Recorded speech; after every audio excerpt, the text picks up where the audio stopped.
everyone. We are the Group 1 of the CE14 PC Plus. I'm Joshua Jamar. I'm John Michael Fanelbo. I'm Mary Allen Dagundon. And I'm Kimuel Nagap. And for today's experiment, we are going to conduct a tension test on wood specimen, specifically the cocoa lumber, mahogany, and generous species.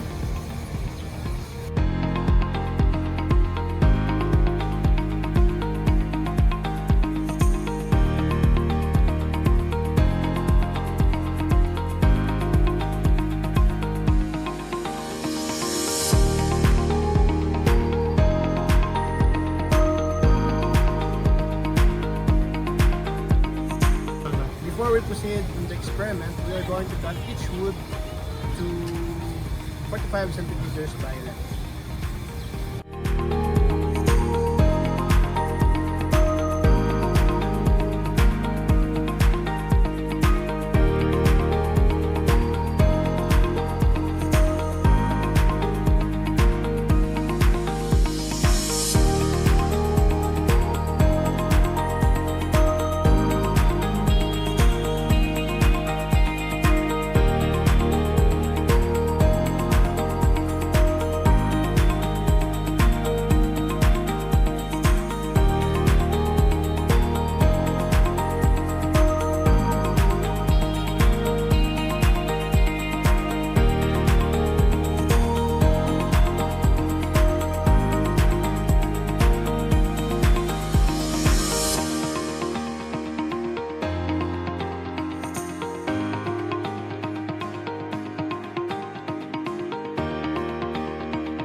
Now that we are done with the sectioning of the wood samples, we will now proceed by measuring their weight.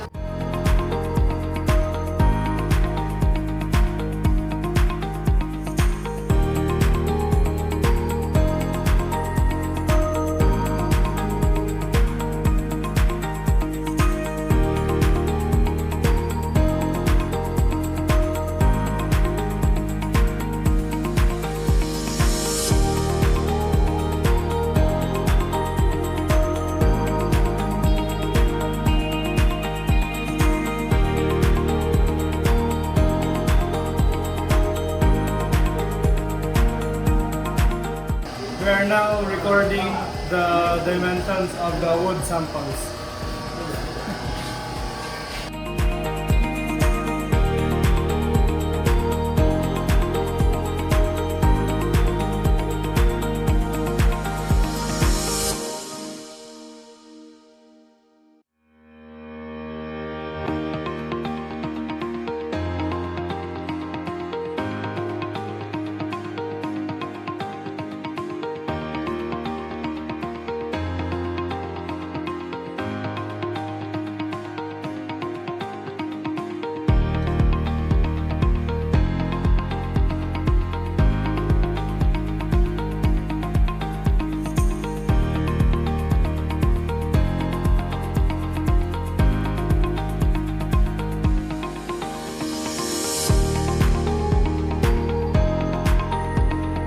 After weighing and measuring the dimensions of each wood specimen, we then proceed to the actual test, which is the tension test of each wood specimen.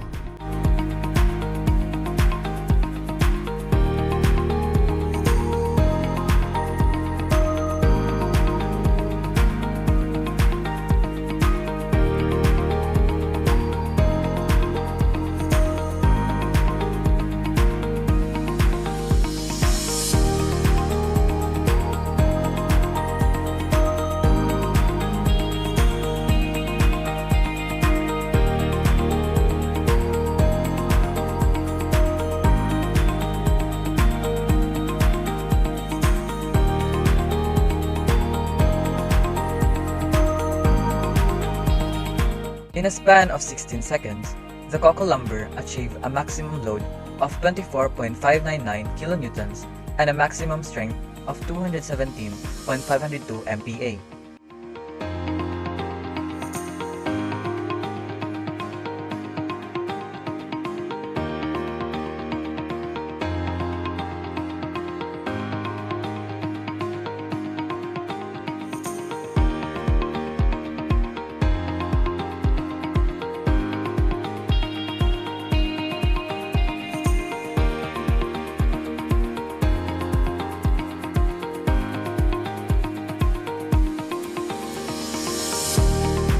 In a span of 13 seconds, the mahogany achieved a max load of 18.705 kN and a max strength of 165.395 megapascal.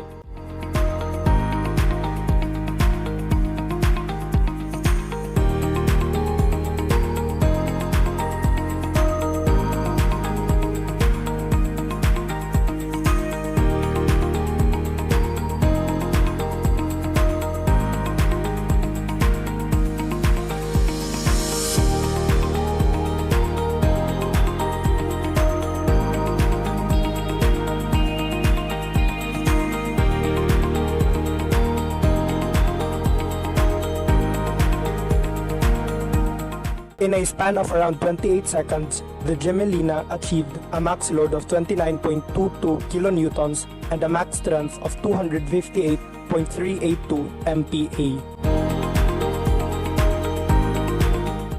Upon completing the test on each wood specimen, we have found that the cocoa lumber handles stresses pretty well than the mahogany, as it handles more load for a longer period of time than the mahogany. But upon testing the Gemelina species, we have failed to actually test it, as we have encountered a problem, as we have found a moisture which causes the machine to loosen its grip on the material, which then causes some error on the data. And also, upon completing the test on each wood specimen, we have found that the cocoa lumber snaps from its lower left part right to the middle top, while the mahogany snaps right in the middle, forming a diagonal-like stripe, while the Gemelina species didn't snap, but it has a crush part on the right part of it. Thank you for watching, and we will see you on the next experiment.